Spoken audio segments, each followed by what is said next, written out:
सबसे पहले बात करते हैं वास्तुशास्त्र। वास्तु क्या है? वास्तु का अर्थ है जहां आप रहते हैं वहां का परिवेश, यानी वहां का वातावरण। आप जिस भी क्षेत्र में रहते हैं वहां का अपना एक पर्यावरण होता है, अपना एक एनवायरनमेंट होता है, सराउंडिंग होती है, वो आप पर अपना प्रभाव डालती है। जैसे आपने महसूस किया हो, आप कभी कूड़े घर के पास से निकलते हैं, आप नाक पे रुमाल रख लेते हैं। कभी बाग के पास से निकलते हैं जहां बहुत अच्छी भीनी भीनी खुशबू आ रही हो, वहां पर थोड़ी देर के लिए ठहर कर उस आनंद का मजा लेना चाहते हैं, खुशबू का आनंद लेना चाहते हैं। तो जो आपका पर्यावरण है, वो पर्यावरण आप पर, आपके मस्तिष्क पर अपना प्रभाव डालता है। इसी तरीके से हम लोग जहां पर भी रहते हैं, यानी हमारा जो घर है, हमारा जो क्षेत्र है, वो कहीं ना कहीं हम पर एक प्रभाव डाल रहा होता है। उस प्रभाव से हम लोग हमारे संस्कारों को बैलेंस करने की कोशिश करते हैं। यानी जो भी हमारा पर्यावरण होता है वो हमारी सोच पर असर डालता है, जो हमारे भविष्य को बनाने और बिगाड़ने का कार्य करता है। तो ये तो हो गया वास्तु। और शास्त्र का मतलब है कोई एक ऐसा विज्ञान जिस पर हजारों सालों से चला आ रहा है। यह विज्ञान कई तरीके के सिद्धांतों, मान्यताओं पर आधारित होता है जो पीछे से चले आ रही हैं। अब यदि हम उन शास्त्रों को फॉलो करते हैं तो हमारी लाइफ इजी हो जाती है। एक प्रकार की विद्या है ये, जो हमारी लाइफ को सरल करने का काम करती है। नहीं तो हम जहां कहीं भी जाएंगे, अपने अनुभव से, अपनी चीजों से हम उस स्थान की तुलना करेंगे कि हमारे किस तरीके से है। और जो व्यक्ति तुलना नहीं कर पाता, वो व्यक्ति स्थान से प्रभावित होकर उसी के अनुरूप व्यवहार करने लगता है, और जैसा वो व्यवहार करता है उसकी मानसिकता वैसी ही होती चली जाती है। तो लोगों में सोचने समझने की क्षमता भी उस स्थान विशेष के कारण आती है या चली जाती है। तो वास्तु शास्त्र का मतलब एक तरह से आप ये भी लगा सकते हैं कि एक ऐसा स्थान जहां पर आप रहते हैं, उस स्थान का अध्ययन करना वास्तुशास्त्र कहलाता है। वास्तुशास्त्र जो है वो बेसिकली वेदों पर आधारित है। प्राचीन भारत में इसको वास्तु कला के नाम से भी जाना जाता था। वास्तु कला होता था, वास्तु यानी आपका परिवेश, और कला यानी उसको सजाने की प्रक्रिया, उसको किस तरीके से मैनेज किया जाए। तो पहले ये वास्तुकला के नाम से जाना जाता था, बाद में ये वास्तुशास्त्र बन गया।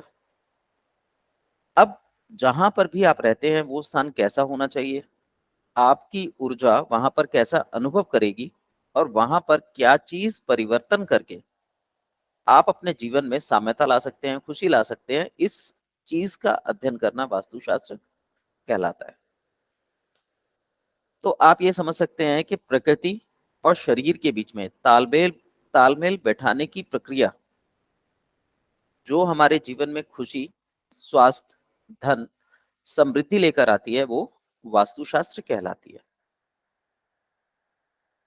वास्तुशास्त्र को आप दो तरीके से तोड़ भी सकते हैं।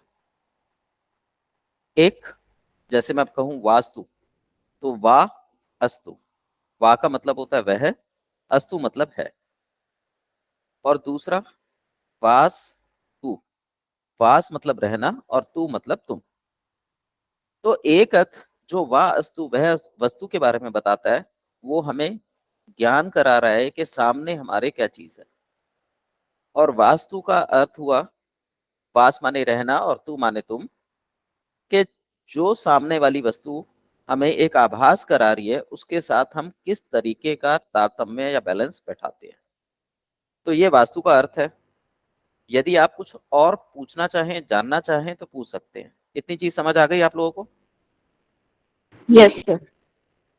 ममता जी, ममता जी, जी सर, आ गई समझ। इस पे कोई डाउट हो पूछ लीजिए। हम एक एक टॉपिक लेके चलेंगे ताकि अच्छे से क्लियर हो जाए।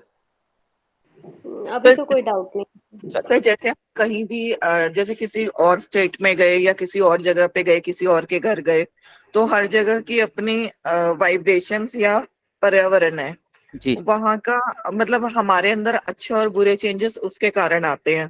जी सपोज वो हमें कुछ वक्त वहां पे रहना पड़ जाए, किसी कारण से वो सुटेबल नहीं भी हो, हमें मतलब अच्छा ना लग रहा हो उतना ज्यादा, तो आपके मतलब जैसे आप बता रहे हैं कि वास्तु जो है हमें हेल्प करता है कि हम वहां पे उतना टाइम जो है अच्छे से गुजारने के लिए कुछ चेंजेस कर सकते हैं।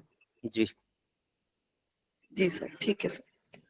ठीक है, वहां पे जब आप शांत भाव से उसके मिड पोर्शन में बैठेंगे तो आपको महसूस होगा कि ऊर्जाओं का प्रवाह कैसे बहता है।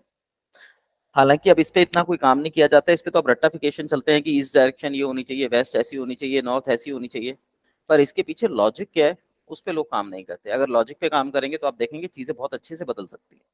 चलिए अब आगे चलते हैं। अगला होता है हिंदू धर्म में या सनातन धर्म में, हिंदू धर्म नहीं बोलूंगा, सनातन धर्म में हर चीज को ईश्वर का रूप माना गया है। इसी तरीके से वास्तु विज्ञान को ईश्वरीय स्वरूप में माना गया है। इसमें एक कहानी भी आती है कि एक राक्षस था जो ब्रह्मा जी का वरदान पाके पाके दिनों दिन बढ़ता जा रहा था। तो देवताओं ने उस पे हमला करा और उसके एक एक अंग पर बैठ गए। तो जब आसमान से भगवान उस पे कूदे तो उस समय उसका जो सिर था वो जमीन की तरफ था, तो वो जमीन में धंसता चला गया और उससे एक आकृति का निर्माण हुआ। वो जो आकृति है उसे हम वास्तु पुरुष आकृति बोलते हैं। ये जो वास्तु पुरुष आकृति है ये एक मनुष्य के समान है, लेकिन इसके बैठने का जो पोज है वो थोड़ा अलग है। मैं आप लोगों से एक मिनट शेयर करता हूँ ये पिक्चर।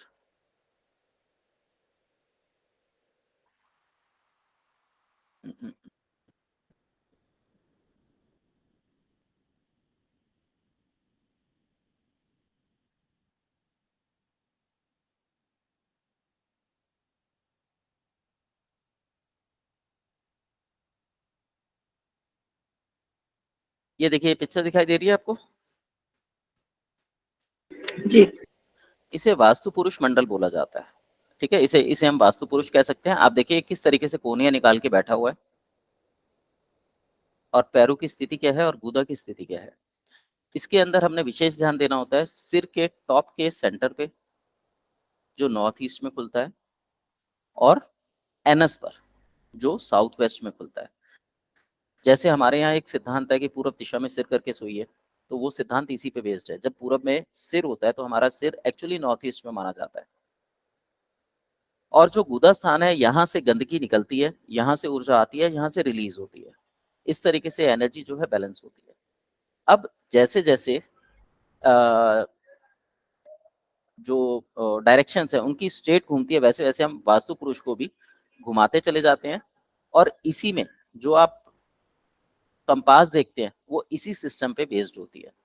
तो कंपास में जहां कहीं भी नॉर्थ ईस्ट का टॉप होगा वहां पे आप वास्तु पुरुष का सर मान के उस एरिया को डिफाइन कर सकते हैं। क्लियर? जी सर।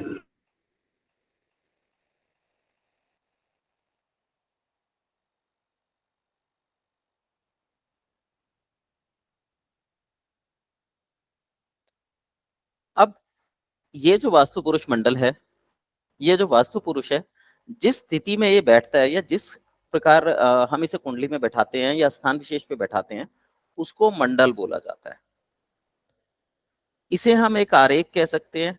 एक प्रकार से आप ये कह सकते हैं कि जैसे आपने चेस देखी होगी, चेस में 64 खाने होते हैं, 8 बाय 8 के खाने होते हैं, यानी 8 ऐसे खाने होंगे और 8 इस तरीके से खाने होंगे, तो चेस बोर्ड बन जाता है जिसमें 64 खाने होते हैं। इसी तरीके से वास्तु पुरुष मंडल में कुल 81 खाने होते हैं, यानी 9 बाय 9 का खाना होता है। अब 9 बाय 9 के खाने का मतलब क्यों है, हमारे यहाँ पे सबसे बड़ा अंक 9 माना गया है, इसलिए हमने यहाँ पर 9 को रखा है। और क्योंकि ये एक चकोर स्थिति में बनाया जाता है इसलिए इसका जो खाना बनता है वो 9 बाय 9 का एक डायग्राम तैयार हो जाता है। इस डायग्राम में जैसा मैंने बताया बहुत सारे देवता उस पर कूदे थे, तो लगभग 45 के करीब देवता उस पर स्थापित होते हैं। जो ये कहा जाता है कि बाहर की तरफ 32 और अंदर की तरफ 13 होते हैं, जिस पर ये सारा वास्तुशास्त्र टिका हुआ है। तो हम ये भी कह सकते हैं 9 बाय 9 खाने में हर खाना एक विशेष देवता के लिए रखा जाता है। और हम जो वास्तुशास्त्र में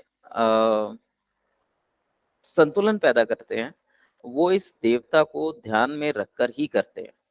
पर ये थ्योरी एडवांस थ्योरी है। आप लोगों को इसलिए बता रहा हूँ कि आगे आप जब स्टडी करें तो इस चीज को भी ध्यान में रखें। अभी हमारी जो एक क्लास है वो बिल्कुल बेसिक थ्योरी की है। अब यहाँ पर बैलेंस बनाने के लिए जो देवता का स्वरूप है, उस देवता का जो स्थान बताया गया है, जो हथियार बताया गया है, जो उसका अन्न बताया गया है, वो सारी चीजें हम बैलेंस करने के लिए प्रयोग में लाते हैं। इसी के द्वारा हम ये देखते हैं कि कौन सी दिशा किस तरीके की होनी चाहिए, उसका प्रभाव क्या बनता है, कैसे बनता है। ये सब कुछ कैलकुलेशन हम देवताओं के माध्यम से करते हैं। अब यहाँ पे जो ऊर्जा आती है वो वातावरण की ऊर्जा है। उस वातावरण में वास्तु पुरुष को रखा गया, वास्तु पुरुष का मंडल बनाया गया, उसका एक आकार आकृति प्रकृति बनाई गई और दिशाओं के अनुरूप उसको व्यवस्थित किया गया। उसमें बताया गया सूर्य की रोशनी किधर से आनी चाहिए, किस प्रकार से घर का वेंटिलेशन बनाना चाहिए, किस प्रकार की चीजों को घर में छुपाने के लिए कहां पर गुप्त केंद्र बनाने चाहिए, कहां पर घर में सबसे ज्यादा मैग्नेटिक फील्ड होता है ब्रह्म क्षेत्र बनाना चाहिए, पानी कहां से आना चाहिए, कहां से जाना चाहिए, वो सब कुछ इसी के ऊपर निर्भर करता है। तो हम ये कह सकते हैं कि वास्तु पुरुष मंडल एक स्थान विशेष की ऊर्जा को दर्शाने का एक माध्यम है। अब इसकी तुलना अगर हम करें ब्रह्मांड से, क्योंकि हम सनातन धर्म में हर चीज की तुलना ब्रह्मांड से करते हैं। जैसे आप देखिए संसार में, ब्रह्मांड में बहुत सारी गैलेक्सीज हैं। गैलेक्सीज में कुछ ग्रह होते हैं, एक तारा होता है, एक या दो तारे होते हैं। वो तारा ही अपने गुरुत्वाकर्षण से सभी ग्रहों को अपने आसपास घुमाता रहता है। और जैसे जैसे तारे की उम्र बढ़ती है, एक समय आता है तारा फट जाता है, तो वो ग्रह सारे उस तारे की ऊर्जा में खींचे चले जाते हैं, जिससे वहां ब्लैक होल क्रिएट हो जाता है। अब यही स्थिति हमारे शरीर में भी है। हमारे शरीर में भी बहुत सारे तारे हैं, जिनको हम ग्रंथियां बोल सकते हैं, ग्लैंड्स बोल सकते हैं, या जहां पे हमारे प्राण तत्व रुकते हैं वो चक्रास बोल सकते हैं। जैसे जैसे इनकी ऊर्जा घटती है वैसे वैसे हम वृद्ध अवस्था को प्राप्त होते हैं।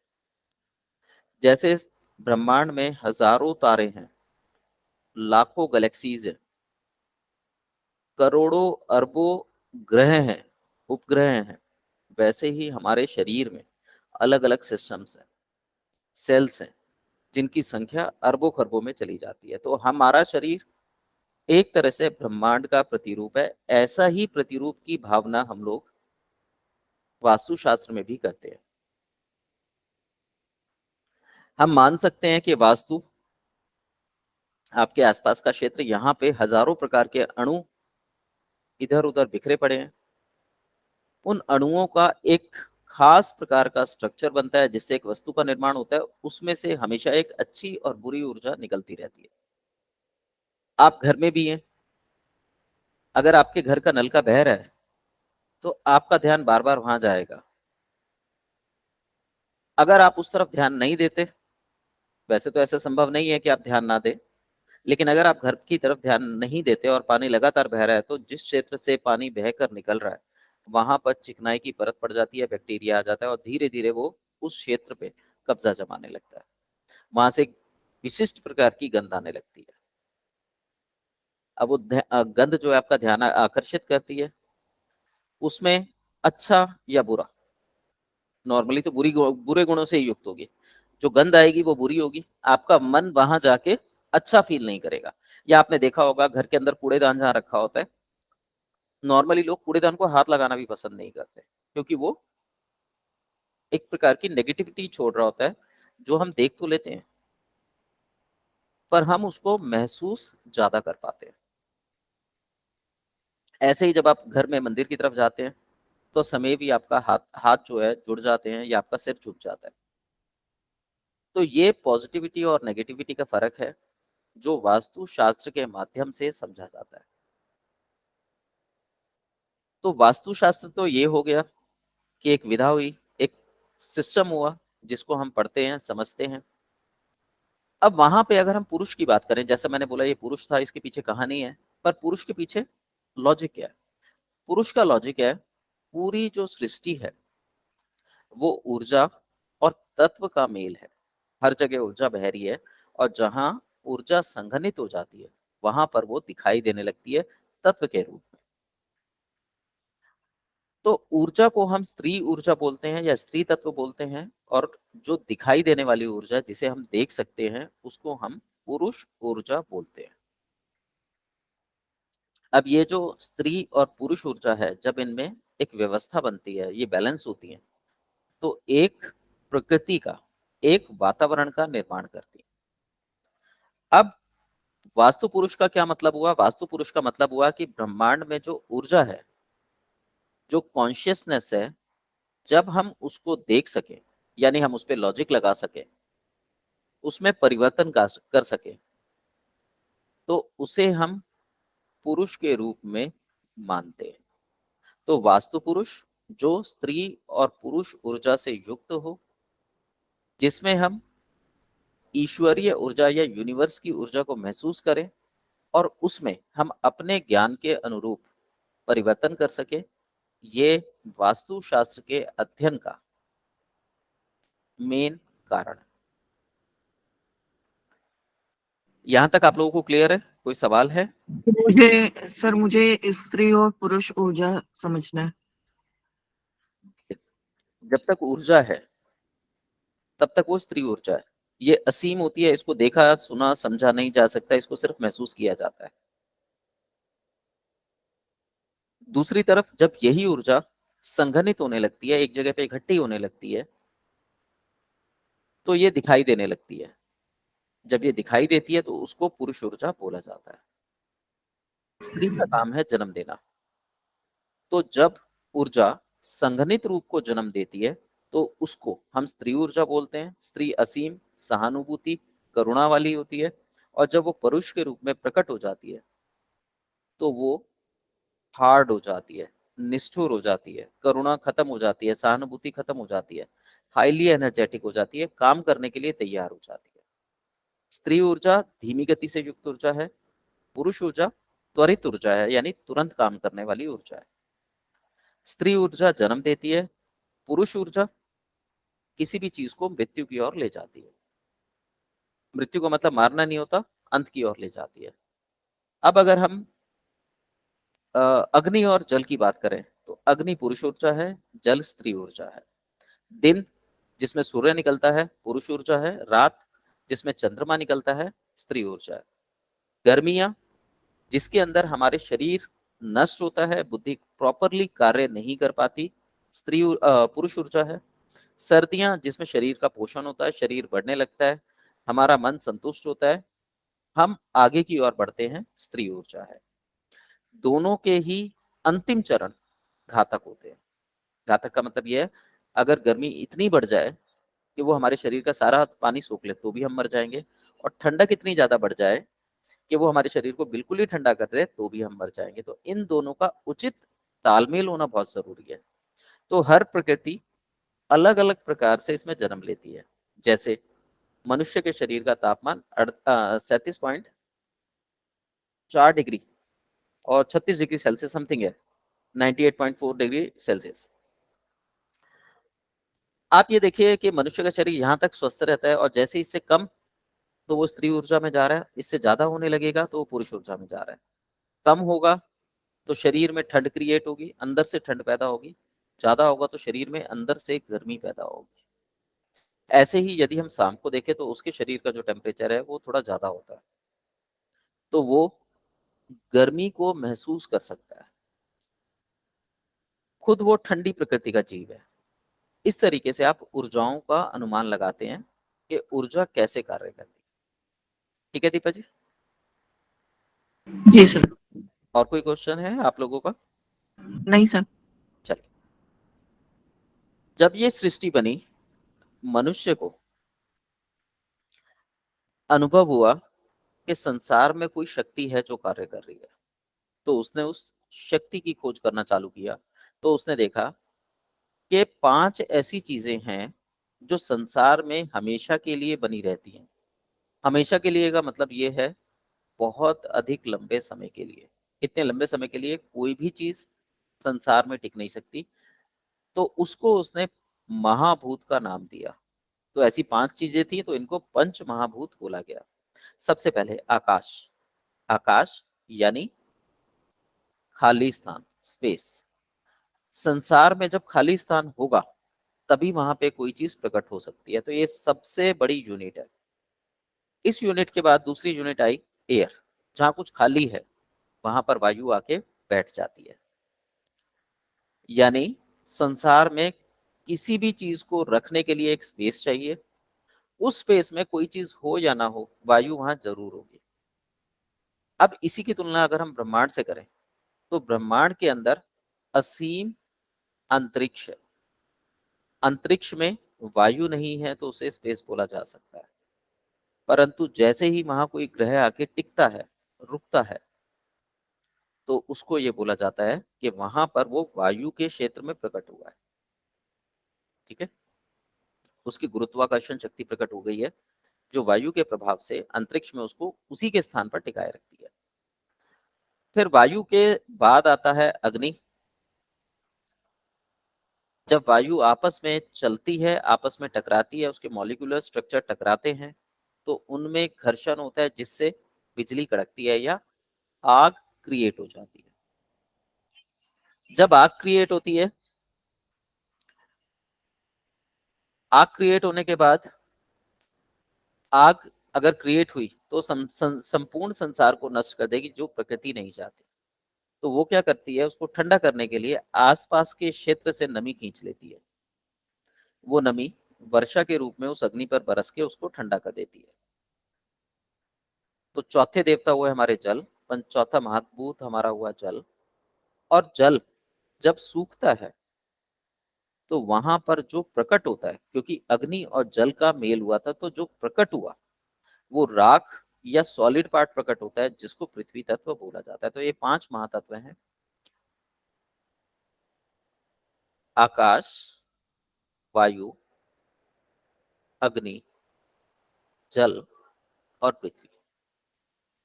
तो इन 5 महाभूतों को मानकर मनुष्य ने उसकी पूजा करी, उसको और गहराई से समझने की कोशिश करी। तो उसने पाया कि संसार के समस्त छोटे से छोटे अणु के अंदर भी ये पंच महाभूत रहते हैं, और जिस महाभूत की अधिकता होती है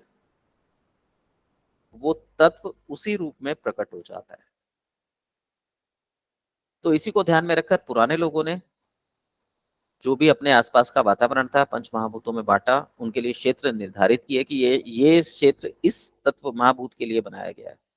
उस क्षेत्र में वो महाभूत अच्छे से रिजल्ट देता है, मतलब अपने मैक्सिमाइज रिजल्ट देता है।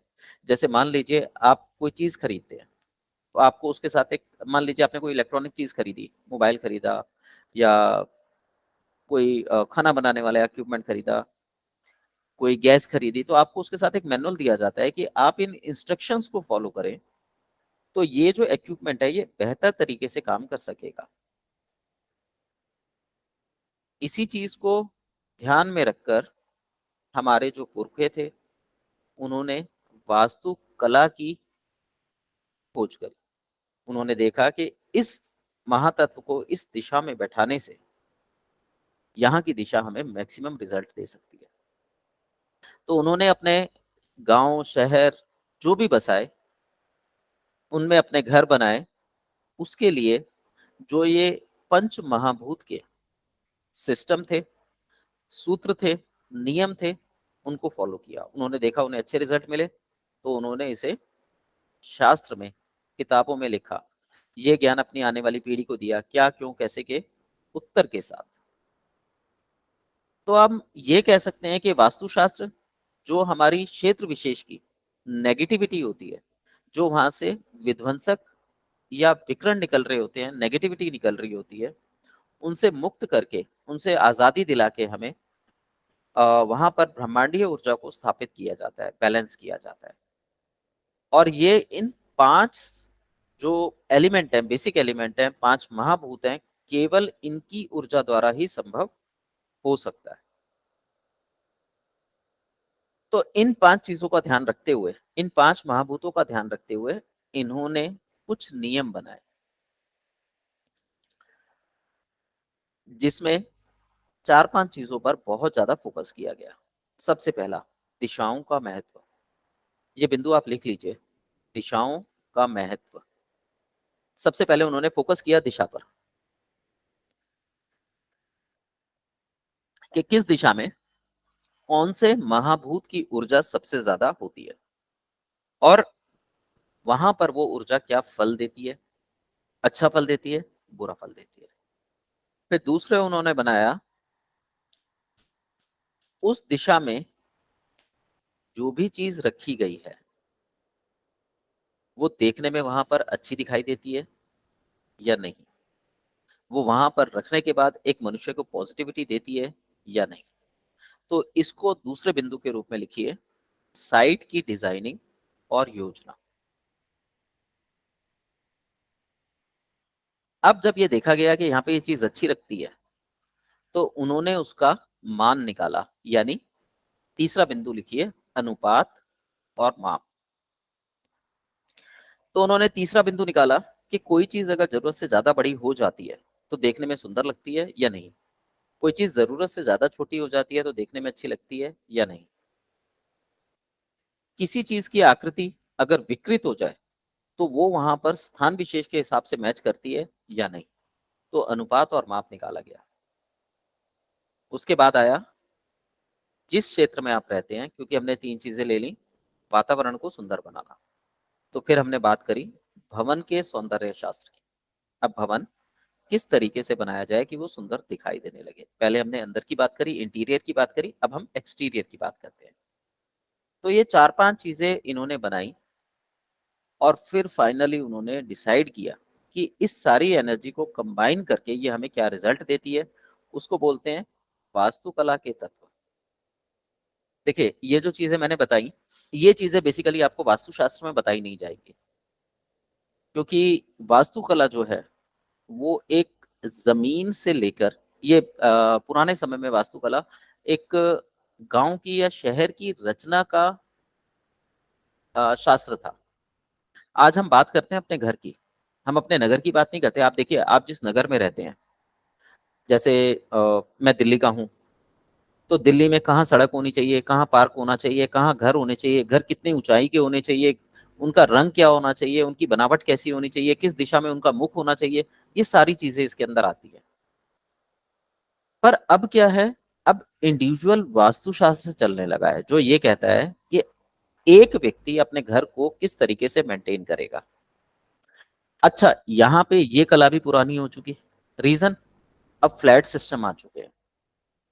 तो अब एक व्यक्ति अपने फ्लैट को ही समस्त वास्तुशास्त्र के नियम लागू करने की कोशिश करेगा, जो कि संभव ही नहीं होता। आप केवल इंटीरियर में फर्क ला सकते हैं, एक्सटीरियर में बदलाव नहीं ला सकते, क्योंकि वो ऑलरेडी एक पुराने स्ट्रक्चर पर, एक पुराने सिद्धांत पर या अपनी सहूलियत के हिसाब से बनाया गया है। वास्तुशास्त्र आपका अच्छा रिजल्ट आपको तब देगा जब आप अपना एक भूमि का टुकड़ा खरीदे, लगभग 500 गज का, उसके अंदर 100 गज का, 200 गज का मकान बनाए। यदि आप 500 गज का ही मकान उसमें बना रहे हैं तो वास्तुशास्त्र आपको उतने बेहतर रिजल्ट नहीं दे सकता एक्सटीरियर रूप में।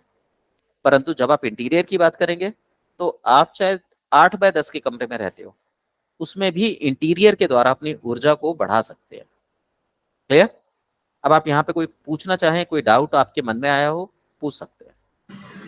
सर, जैसे आपने बताया, पहले हम नगर या स्टेट्स के ऊपर काम किया करते थे कि सभी सिटीजन, सभी नागरिकों को वो उसके लाभ मिले, जैसे सड़क और पार्क हाँ लेकर। जी। और अब जैसे छोटे छोटे घरों पे काम किया जा रहा है, वो सिर्फ एक इंटीरियर्स के तौर पर उसको एक बेस्ट रिजल्ट दिया जा सकता है, लेकिन एक्सटीरियर के नहीं। ठीक है सर। ठीक है। एक्सटीरियर में आप सिर्फ ये देख सकते हैं कि वहां पे कौन से देवी देवता की फोटो लगाएं या किस तरीके का बना है, तो थोड़ा बहुत ही काम कर पाएंगे, ज्यादा काम नहीं हो पाएगा उन पे। अच्छा, अब आपके पास फ्लैट है तो नेचुरल सी बात है आप उस पर कोई काम ही नहीं कर सकते, क्योंकि ऊपर वाले की सीढ़ियां और आपकी सीढ़ियां, ऐसे ही नीचे वाले की सीढ़ियां और आपकी सीढ़ियां कंबाइन है, तो केवल आप पे आपका प्रभाव नहीं पड़ेगा, ऊपर और नीचे वाले का भी पड़ेगा। मान लीजिए जो आपके नीचे रहता है वो अपने सीढ़ियों पे पानी फैला के रखता है, कूड़ेदान उसने सीढ़ियों पे डाला हुआ है, तो जब भी आप जाएंगे आप अपनी नाक पे कपड़ा रख लेंगे या आपका मूड जो है ऑफ हो जाएगा। ऐसे ही आपका ऊपर वाला जा रहा है और आपके बालकनी पे थूकता हुआ जा रहा है, वहां पे भी आपको नेगेटिविटी का आभास होगा। तो इसलिए इन चीजों को इनसे हम प्रभावित इतना हो जाते हैं कि हम मानसिक रूप से कमजोर पड़ जाते हैं, और ये चीजें इतनी तेजी से घटती हैं कि हमें पता ही नहीं चलता। अब हम एक मान लीजिए कोई बाहर से थूकता हुआ जा रहा है, आप अंदर सोफे पे बैठे हो और आपने देख लिया कि वो उसने थूक दिया है, आपको गुस्सा आ जाएगा, पर आप उसे कुछ कह नहीं पाए। आपका बच्चा आया, उसने कुछ आपसे बोला और आप एकदम से उस पर झड़क दोगे या आप उसको भी कुछ नेगेटिव बात बोल दोगे, क्योंकि आपके मन में उस समय वो स्थिति बनी हुई है। तो वास्तुशास्त्र सही मायने में तब काम करता है जब आपके आसपास हरियाली होती है। तो जितना ज्यादा आपका मन कूल रहेगा उतने अच्छे निर्णय आप ले सकते हैं। ये फर्क है इंटीरियर और एक्सटीरियर का। ठीक है। जी सर। अब हम बात करते हैं जो आपका भवन है उसका वास्तु पुरुष कैसा है। मान लीजिए भवन आपका है, तो वास्तु पुरुष आप अपनी इच्छा अनुसार उस दिशा में बैठा सकते हैं कि जिससे वो घर अधिकतम लाते हैं। पर अगर आप किसी बिल्डिंग में फ्लैट में रहने जा रहे हैं तो वहां पर पहले से ही जो वास्तु पुरुष है वो बैठा हुआ है। तो यहाँ लोग क्या करते हैं गलती, वो अपने फ्लैट के लिए अलग से वास्तु पुरुष का अनुमान लगा के उसके हिसाब से रचना करना चालू कर देते हैं। वो कहते हैं कि वास्तु पुरुष घर का ऐसा है तो हमारा ऐसा होना चाहिए, पर ऐसा नहीं होता। आपके घर का वास्तु पुरुष अलग हो सकता है, आपकी बिल्डिंग का अलग हो सकता है। ठीक है। अगर आप वास्तु पुरुष को पूजेंगे तो वो आपको बरकत देगा, खुशियां देगा, और अगर आप वास्तु पुरुष की अवहेलना करेंगे तो आपके घर में नेगेटिव एनर्जी का नकारात्मक प्रभाव जो होता है वो बढ़ जाता है। आपके घर में दुख, काम धंधा छिन जाएगा, दुख होगा, आपकी घर परिवार में आपस में बनेगी नहीं।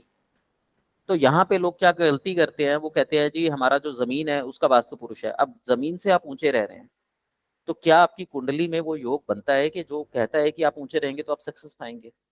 अगर है तब तो वास्तु पुरुष आपको लाभ देगा, अगर नहीं है तो वही वास्तु पुरुष आपकी ऊर्जाओं को खा जाएगा। तो हम ज्यादा एडवांसमेंट में पढ़ने से अच्छा है कि पहले किसी चीज के बेस को समझे। मान लीजिए आप बेस नहीं समझते और एडवांसमेंट में जाते हैं तो ना तो आपको ढंग से बेस समझ आएगा ना एडवांसमेंट, बस तुक्कों पे ही काम चलता है। जैसे आप एक मकान बनाते हैं, उसकी नींव ही ना डालें कि भैया नींव बनाने में तो एक्स्ट्रा पैसा लग जाएगा, फायदा क्या है, चार दीवारी खड़ी करो उसी में रह लो। तो अगर एक मंजिल का मकान है तो हो सकता है वो टिक जाए, लेकिन अगर हल्का सा भी भूकंप का झटका आया वो गिर जाएगा। अगर उस पर दो मंजिल खड़ी करने की कोशिश करी तो हो सकता है वो उसी समय ही गिर जाए। तो नींव खोदना जरूरी होता है, और जब नींव खोदी जाती है तो सबसे पहले वास्तु पुरुष का आशीर्वाद लिया जाता है, आह्वान किया जाता है कि हे वास्तु देवता, हम लोग यहाँ पर अपने घर का निर्माण कर रहे हैं, आप हमारे घर में सुख समृद्धि खुशियां लाइए। और जो 45 देवता होते हैं उनका भी वास्तु पुरुष के साथ पूजन किया जाता है। तो वास्तु पुरुष को भवन का प्रमुख देवता माना जाता है, और वास्तु शास्त्र के अनुसार वास्तु पुरुष की जो अ, मान्यता रखी गई है वो अधोमुख रखी गई है। अधोमुख मतलब होता है नीचे की ओर, यानी आपका जो मकान बनता है वो वास्तु पुरुष की पीठ पर बनता है। ठीक है। यही वो विज्ञान है जो चाइना में लोशु ग्रिड के नाम से जाना जाता है। लोशो ग्रिड में 9 खाने होते हैं और कछुए की पीठ पर माना गया है। तो यही वो विज्ञान है। तो हम कह सकते हैं कि वास्तु पुरुष का जो मुख है वो जमीन की तरफ और पीठ ऊपर की तरफ होती है। उस पीठ पर आप अपना मकान बनाते हैं, पहले नींव डालते हैं। नींव में वास्तु पुरुष से संबंधित कुछ चीजें रखी जाती हैं जो भी आपकी कुंडली के हिसाब से बनती है, और वास्तु पुरुष का जो सिर माना गया वो ईशान कोण में माना गया, यानी ईशान कोण होता है उत्तर पूर्व दिशा। और जो पैर हैं, पैरों को छोड़ दीजिए, पैरों में गड़बड़ियां होती है, एनस पकड़िए। एनस रखा गया है नैतित्य कोण में। नैतित्य कोण यानी राक्षसी कोण। यहां पर दिशा बनती है दक्षिण और पश्चिम। ऐसे ही उसकी जो दो दिशाएं कोहनियों की बनेंगी, हाथों की बनेगी, वो बनेंगी पूर्व और उत्तर। ठीक है। अब अगर हम इस नक्शे को, जो अभी हमने देखा कि बेसिकली उत्तर पूर्व और दक्षिण पश्चिम से चलता है, अगर हम एक व्यक्ति सूरज की तरफ मुख करके खड़ा होता है तो वो पूरब दिशा है, उसकी पीठ हुई पश्चिम दिशा में, लेफ्ट हैंड उसका हुआ उत्तर दिशा में और राइट हैंड उसका हुआ नॉर्थ दिशा में। अब अगर हम उसकी पोजीशन को थोड़ा सा चेंज करते हैं और उसे नॉर्थ ईस्ट की तरफ खड़ा करते हैं, तो नॉर्थ ईस्ट में उसका अगर मुख हुआ तो उसकी पीठ हुई दक्षिण पश्चिम में और हाथ जाएगा उत्तर दिशा में, पैर जाएगा सॉरी एक कोनी, लेफ्ट हैंड जाएगा उत्तर दिशा में और राइट हैंड जाएगा दक्षिण दिशा में। इन दिशाओं को दोनों तरीके से आपने सदा याद करके रखना है, तभी आप इस शास्त्र को अच्छे से समझ सकते हैं। हमारा एक वास्तुशास्त्र का ग्रंथ है जिसका नाम है सम्रांगण। इसमें कुछ सूत्र बताए हुए हैं, तो उनके जो सूत्र हैं वो बताते हैं कि जो मकान वास्तु के नियम के अनुसार बनाया जाता है, उस मकान में निवास करने से उस घर के निवासियों को सुख, समृद्धि, सद्बुद्धि, संतति, कार्य आदि की जो ये सारी चीजें हैं वो उन्हें प्राप्त होती हैं। ऐसे ही बहुत सारे मत हैं जो अपनी अपनी मान्यता देते हैं। वो कहते हैं कि हर भूमि उसकी अपनी शक्ति होती है, वो शक्ति हमारे स्वास्थ्य, हमारे मन, हमारी बुद्धि पर अपना प्रभाव डालती है, जैसा भी हमने थोड़ी देर पहले उदाहरणों से समझा था। और उसी के अनुरूप यदि मकान बनाया जाए तो वो हमारे लिए खुशहाली ला सकता है। अब आप देखिए, एक इमेजिन करिए, आंखें बंद कर लीजिए, इमेजिन करिए दूर तक रेगिस्तान है। उस रेगिस्तान में आप अपना मकान बना रहे हैं। जब आप सुबह सो के उठते हैं तो धूल भरी आंधियों से आपका सामना होता है, कैसी फीलिंग होगी? अब दूसरी कंडीशन देखिए, आप एक समतल भूमि पर है जहां पे घास लगी हुई है, आसपास वनस्पति है, सुंदर सुंदर फूल खिले हुए हैं और वहां पर सामने की ओर एक झरना बह रहा है। आप एक घर बनाना चाहते हैं या आपका घर वहां पर है, तो आपको कैसा अनुभव होगा? अभी जो हमने ये उदाहरण लिए, दोनों ही ऊर्जा से संबंधित। पहले में आपकी ऊर्जा नेगेटिव में कन्वर्ट हो गई, आपको अच्छा नहीं लगेगा, रोज की परेशानी के लो, अब फिर धूल भरी आंधी आएगी, घर की साफ सफाई और ये सब होगा। और दूसरे में आपने सुंदर जगह देखी जहाँ खुशबू आ रही है, झरना पास में बह रहा है, तो आपको ये लगा कि भाई जीवन इससे सुंदर नहीं हो सकता। तो ये ऊर्जा का प्रभाव है। अभी आपने घर के अंदर कोई सामान नहीं रखा, अभी सिर्फ आपने बनावट देखी, आसपास का वातावरण देखा। अब दूसरी तरफ देखिए, दूसरा घर आपने जो आपका बंजर रेगिस्तान में घर है, आपने उसे अंदर से बहुत अच्छा सजा रखा है, उसमें अच्छे अच्छे इक्विपमेंट्स हैं, अच्छी अच्छी चीजें हैं, लेकिन जब रेत का बवंडर आएगा उन सबको गंदा कर देगा। और वहीं दूसरी ओर जो आपका घर है, वहां पर सजाने के लिए कुछ भी नहीं है, बस जरूरत लायक चीजें रखी हुई हैं। पर आपको ये पता है कि आपका मन प्रसन्न है, तो आप नई चीजों को सोच सकते हैं, बना सकते हैं और उसकी ऊर्जा का प्रभाव ले सकते हैं। जहां पर आप गार्डन में हैं, वहां पर आप नई चीजों की क्रिएशन की कोशिश करेंगे, पर जहां पर रेत के बवंडर चलते हैं, वहां कितनी भी सुविधाएं हैं, आपका मन वहां पर व्यथित रहेगा ही रहेगा। तो ये ऊर्जा का स्वरूप होता है। इसी प्रकार आप अपने घर में अलमारी कहाँ लगाते हैं, टेबल कहाँ लगाते हैं, टेबल पर क्या रखते हैं, वो गंदी रहती है, साफ रहती है, उस टेबल पर किताबें रखी हैं या उस टेबल पर आपके दवाइयाँ रखी हैं, ये सारी चीज़ें आपको कहीं न कहीं प्रभावित कर रही होती है। तो वास्तु हमें यही सब चीज़ों को बैलेंस करना सिखाता है। वास्तु के एक दक्षिण में महात्मा हुए हैं, उनको राक्षस की उपाधि भी दी गई है। उनको ये बोला गया है कि भाई वो राक्षसों के शिल्पकार थे, उनका नाम था विश्वकर्मा। तो उन्होंने बुक लिखी थी, वास्तुशास्त्र उसी के नियमों पर आधारित है। ऐसे और भी हैं राइटर जिन्होंने किताबें लिखी हैं। तो ये साउथ के राइटर हैं विश्वकर्मा जी। तो विश्वकर्मा प्रकाश में, विश्वकर्मा प्रकाश किताब का नाम है, आप लेके पढ़ सकते हैं, इंटरनेट पे भी ढूंढ सकते हैं। उसमें उन्होंने कहा कि ब्रह्मा जी ने 5 महाभूतों की विशिष्ट स्थितियों को वास्तु पुरुष की संज्ञा दी है। और इसके लिए ध्यान पूर्वक स्थितियों का आकलन करके तभी चीजों की स्थापना करनी चाहिए और उसमें प्राण प्रतिष्ठा करनी चाहिए या नहीं। अब प्राण प्रतिष्ठा का क्या मतलब है? प्राण प्रतिष्ठा का मतलब ये है कि वो चीज अधिकतम समय पर वहां पर रखी रहती है। जैसे मान लीजिए आपने घर में कैंची रखने का एक स्थान बना दिया कि इस जगह कैंची रखी होती है और घर के सब मेंबरों को पता है कि कैंची यहाँ रखी होती है। अब आपको जब भी इमरजेंसी में जरूरत होगी, भले ही आपके घर में बिल्कुल घुप अंधेरा छा जाए, बस सबको पता है कि उस जगह पर आपको वो चीज मिलेगी, तो वो आसानी से मिल जाएगी। और अगर वही चीज अलग अलग जगह पर रखी जाती है तो समय आने पर वो आपको वहां पर मिलेगी ही नहीं। तो मन में क्रोध, चिंता, भय, उदासी, ईर्ष्या, इस तरीके के भाव उत्पन्न हो जाएंगे। तो वास्तु में हम इन्हीं को व्यवस्थित रखने के लिए, करने के लिए इनके नियमों का पालन करते हैं।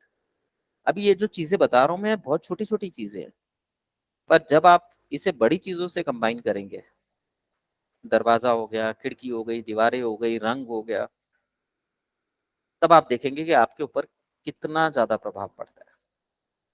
नॉर्मली अपनी लाइफ में हम इन चीजों पे फोकस भी नहीं कर पाते। तो पुराणों के अनुसार ये जो 5 महाभूत हैं, ये सुप्त वास्तु पुरुष पर बैठे रहते हैं। अब ये जो चीजें हैं कि सुप्त वास्तु पुरुष पर बैठे हैं, इसका मतलब ये सिर्फ एक, आप ये कह सकते हैं कि मान्यता है कि ऐसा माना गया है ताकि उसे अच्छे से समझा जा सके और यहाँ पर पढ़ने वाला व्यक्ति अपने हिसाब से अनुमान लगा सके कि उचित क्या है और अनुचित क्या है। तो नॉर्मली आप ये मान के चलिए कि आप जिस स्थान पर रह रहे हैं वहां पर 5 महाभूतों के द्वारा उस समस्त क्षेत्र का आकलन किया जा रहा है, ऊर्जा का प्रवाह किया जा रहा है। यदि हम उस ऊर्जा को पकड़ सके तो हम उसे व्यवस्थित कर सकते हैं। ठीक है, तो वास्तु पुरुष के ऊपर एक कहानी भी है। कहानी क्या कहती है कि भगवान शंकर के जब आंसू टपके थे तो उससे एक महाविकराल राक्षस का जन्म हुआ था। जैसा ही उसका जन्म हुआ, वो वायु के प्रभाव से लगातार बड़ा होता चला जा रहा था, सब चीजें खाता चला जा रहा था, बड़ा होता जा रहा था। तो जितने भी देवी देवता थे वो घबरा गए और ब्रह्मा जी के पास गए और उन्होंने कहा कि हे ब्रह्मा जी, अगर ये राक्षस इसी तरह बड़े होता रहा तो हम लोग कहाँ जाएंगे। तो ब्रह्मा जी ने कहा कि भाई डरो मत, सभी देवता मिलके इसको पकड़ लो और जमीन की तरफ इसको गिरा दो और फिर उसी पर स्थापित हो जाओ। तो ऐसा ही देवताओं ने, सब सब देवताओं ने उसके एक एक अंग को पकड़कर उसको जमीन की तरफ पटक दिया, जिसमें कुल 45 देवताओं ने हिस्सा लिया था, जिसमें से 13 जो है उसकी पीठ की तरफ थे और बाकी बचे हुए उसके आगे के भागों में थे। तो वास्तु पुरुष का अध्ययन करते हुए पहले हम देवताओं का अध्ययन करते हैं, देवताओं की स्थितियों का आकलन करते हैं, फिर वास्तु पुरुष का और फिर पीठ के 13 देवताओं का। लेकिन जब हम इसकी शुरुआत करते हैं तो हम सबसे पहले उसकी पीठ पर एक चकोर 9 खानों का एक यंत्र का निर्माण करते हैं, जिसमें वास्तु पुरुष की स्थिति रहती है। पहले हम उसे 4 हिस्सों में बांटते हैं। 4 हिस्से पूर्व, पश्चिम, उत्तर, दक्षिण बनता है। फिर हम उसे अष्ट दिशाओं में बांटते हैं। 8 दिशाएं, जैसे पूर्व पश्चिम हुआ तो पूर्व पश्चिम की एक दिशा हो गई, उसका एक नाम दे दिया गया। पहले पूरब हुआ, फिर पूर्व पश्चिम हुआ, फिर पश्चिम हुआ, तो ये 3 दिशाएं बन गई। इसी तरीके से पश्चिम दक्षिण हुआ, सॉरी मैं गलत बोल गया, सबसे पहले पूर्व दक्षिण, जैसे हम इसको बोलते हैं, पहली दिशा हो गई ईस्ट, दूसरी दिशा हो गई साउथ। इन दोनों के बीच में एक 45 डिग्री का कोण अगर बना दिया जाए तो वो एक तीसरी दिशा कहलाती है, वो बन जाती है साउथ ईस्ट। इसी तरीके से नीचे की तरफ जब जाते हैं तो एक हो गया साउथ, एक हो गया वेस्ट, इनके बीच में 45 डिग्री के कोण पे बनी साउथ वेस्ट। ऐसे ही 4 दिशाओं के 4 कोण निकालने पर, 45 डिग्री के 4 कोण निकालने पर कुल मिला के 8 दिशाएं बनती हैं। इसके बाद 2 दिशा और होती हैं। सनातन धर्म में 10 दिशा का वर्णन है, तो 2 दिशा और होती हैं, एक ऊपर की ओर और एक नीचे की ओर। तो कुल 10 दिशाएं हो गई। फिर इनको 45 भागों में इस तरीके से बांटा जाता है कि कहां पर हवा का प्रभाव है, हवा पंच महाभूत, कहां पर पृथ्वी का प्रभाव है, कहां पर जल का प्रभाव है, कहां पर अग्नि का प्रभाव है। तो 45 देवताओं को इन 5 चीजों में, 5 महाभूतों में विभक्त किया जाता है। अब अगर हम बात करें, जब ब्रह्मा जी ने ये कहा कि भाई उस पर कूद जाओ, देवता उसको कूद के उस पर बैठ गए, तो वो राक्षस पीड़ित हुआ और उसने ब्रह्मा जी से प्रार्थना करी कि हे जगत पिता, मैंने ऐसा कौन सा अपराध किया है जो ये देवतागण मुझे कष्ट दे रहे हैं, और मैं आपसे विनती करता हूं कि मेरी मदद कीजिए। तो वास्तु पुरुष की बात सुनकर ब्रह्मा जी ने उसे वरदान दिया कि तुम समस्त भूमि पर निवास करोगे। समस्त भूमि का मतलब यह हुआ कि पूरी पृथ्वी तुम्हारा निवास स्थान होगी। ठीक है, जहां भी मनुष्य ज्ञान की बात करेगा, अब चाहे वो पृथ्वी हो, चाहे मंगल ग्रह हो, चाहे जुपिटर हो, तो उस क्षेत्र में जहां तक आप सोच सकते हैं वहां तक वास्तु पुरुष होता है। तो उन्होंने वरदान दिया कि तुम मेरी भूमि पर निवास करोगे और वहां ये सभी 45 देवता तुम्हारे साथ निवास करेंगे। फिर चाहे वो ग्राम हो, नगर हो, दुर्ग हो, दुर्ग मतलब किला हो, शहर हो, जलाशय हो, बाग बगीचे हो, उद्यान हो, प्रसाद हो, जहां कहीं भी निर्माण आरंभ होगा और गृह प्रवेश किया जाएगा, उस समय जो व्यक्ति तुम्हारा पूजन नहीं करेगा उसे कई प्रकार के कष्टों को भोगना पड़ेगा, उसे कई प्रकार की बाधाओं का सामना करना पड़ेगा और वह भविष्य में तुम्हारा आहार बनेगा। आहार बनेगा मतलब आप ये कह सकते हैं कि वास्तु पुरुष उसको कष्ट पहुंचाता हुआ उसके जीवन में आने वाले सुखों को खा जाएगा। ऐसा कहकर ब्रह्मा जी गायब हो गए, अंतर्ध्यान हो गए, और वास्तु पुरुष की तब से पूजा शुरू हो गई। ऐसी मान्यता हिंदू धर्म में होती है। अब ये जो वास्तु पुरुष है, इसको घर का या भूमि का प्रमुख देवता माना जाता है, और वास्तु पुरुष के जो मुख है उसको जमीन की तरफ माना जाता है। उस पर 45 देवता बैठते हैं। 5 महाभूतों के द्वारा इसका अध्ययन किया जाता है। कुल मिला के इसकी 10 दिशाएं हमने बात कर ली है। क्योंकि हम बेसिक कर रहे हैं तो हम 8 दिशाओं के बारे में जानकारी रखेंगे। 9वीं और 10वीं दिशा की इतनी आवश्यकता नहीं पड़ती। और बाकी जब हम इसके डेप्थ में जाते हैं, ज्यादा अच्छे से इसको समझना चाहते हैं, तो हमें 45 देवता या 45 दिशाओं का अध्ययन करना होता है। जैसे आपने देखा होगा जन्म कुंडली में 12 खाने होते हैं, लेकिन चंद्रमा से अगर जन्म कुंडली बनती है तो उसमें 27 नक्षत्रों के द्वारा कुंडली देखी जाती है। ऐसे ही इसमें जो है वास्तु का अध्ययन पहले 8 दिशाओं के रूप में, बाद में 45 दिशाओं के रूप में किया जाता है। दिशाएं नहीं, उनके टुकड़े। जो पहली 8 दिशाएं हैं ये 45 डिग्री कोण पे बनती है। तो यहाँ पर हम कोण को छोटा करते चले जाते हैं जब 45 देवता बैठ जाते हैं। और यहाँ पर मोटे मोटे रूप में समझिए, जब भी हम किसी घर में ग्रह प्रवेश करते हैं, किसी नई जगह पर जाते हैं, तो वहां की ऊर्जा हमें प्रभावित करती है। आप अपने किसी मित्र के घर जाते हैं, मित्र के घर जाने पर आप देखते हैं कि वहां पे कपड़े फैले हुए हैं, जगह जगह गंदगी हो रही है, तो आप वहां पे अनकंफर्ट फील करेंगे। और अगर घर छोटा सा है, साधारण है, लेकिन साफ सुथरा है, तो वहां पर आप कंफर्ट फील करेंगे। तो ये जो कंफर्टेंसी है, ये आपकी सोच को प्रभावित करती है, जिससे आपके हार्मोन्स रिलीज, आपकी बॉडी का सर्कुलेशन, ब्लड का सर्कुलेशन उसी के अनुसार होता है, और आप सुख या दुख का अनुभव करते हैं। तो ये हमारा वास्तु से संबंधित एक छोटा सा ब्यौरा था। आपका किसी का कोई कुछ पूछना हो तो पूछ सकते हैं। सर जो आपने एक ये पहले बताया था कि जैसे ईशान मतलब सिर की दिशा है उत्तर पूर्व, ये सर ये जो ये सब आपने लिखवाया था ना, ये पूरा नहीं लिख पाई थी मैं कि अच्छा, नहीं, वो सब बातें अभी दोबारा आ जाएंगी। जी सर, ठीक है। ठीक है, बाकी आप वीडियो सुनोगे ना तो उसमें दोबारा चीजें मिल जाएंगी सारी। ठीक है, अब देखिए वास्तु पुरुष की पूजा कब कब होनी चाहिए, ये लिख लीजिए। सबसे पहले, जब भी आप भवन निर्माण के लिए नींव खोदते हैं, वास्तु पुरुष की पूजा, पहली पूजा तब होगी। जब आप घर का मुख्य दरवाजा लगाते हैं, वास्तु पुरुष की दूसरी पूजा तब होगी। जब आप गृह में प्रवेश करते हैं, यानी मकान बन जाता है, आप उसमें प्रवेश करते हैं, वास्तु पुरुष की तीसरी पूजा तब होती है। ऐसे ही जब आपके संतान होती है, जब आपके यहाँ पे विवाह होता है, तब तब वास्तु पुरुष की पूजा करनी चाहिए। ये जो पुरुष है, ये उस स्थान का देवता माना जाता है। अगर ये खुश है तो आपको सुख समृद्धि देगा, सेहत देगा, आशीर्वाद देगा, और अगर ये दुखी है तो इन सब चीजों को खा जाएगा। ठीक है।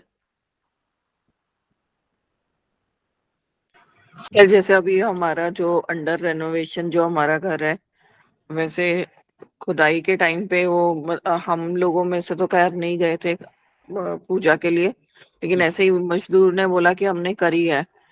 और उसके बाद अब दरवाजा जो है अभी 2-3 दिन पहले ही लगा है, तो इसकी नॉलेज नहीं थी, तो हमने कोई पूजा करी नहीं है। कोई बात नहीं, देखो जब जागो तब सवेरा। जी सर। ठीक है, अब ये गलती हो गई है, पर आगे के लिए इन चीजों का ध्यान रखिए। सारा खेल आपका एनर्जी का ही तो है।